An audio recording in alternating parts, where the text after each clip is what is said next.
Hello, നമ്മൾ ഇന്ന് ഉണ്ടാക്കാൻ പോകുന്നത് കാബേജ് തോരനാണ് കേട്ടോ. അതിനു വേണ്ടി ഒരു വലിയ കാബേജ് ചെറിയ കഷ്ണങ്ങളായിട്ട് അരിഞ്ഞിട്ട് ഒരു പാത്രത്തിലേക്ക് വെച്ചിട്ടുണ്ട്. 1 ടേബിൾ സ്പൂൺ ഉപ്പിടുക, 1 ടേബിൾ സ്പൂൺ മഞ്ഞൾപ്പൊടി ഇടുക. ഇത് നന്നായിട്ട് മിക്സ് ചെയ്യണം കേട്ടോ. നന്നായി മിക്സ് ചെയ്യണം. എല്ലാ ഭാഗത്തും മഞ്ഞൾപ്പൊടി ഉപ്പും പിടിക്കേണ്ടതാണ്. 15 മിനിറ്റ് ഇതിനെ റെസ്റ്റ് ചെയ്യാൻ വെക്കാം.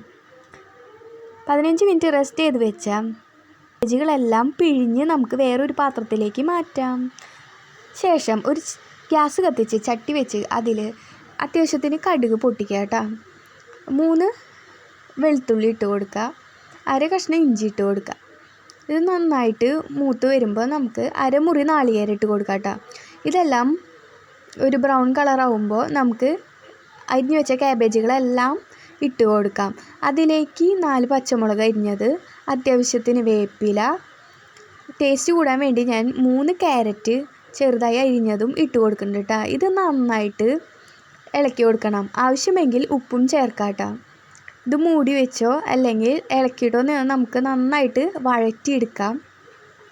നന്നായി വരട്ടി വന്നിട്ടുണ്ട്. എല്ലാവരും ഉണ്ടാക്കി നോക്കണം കേട്ടോ. Thank you.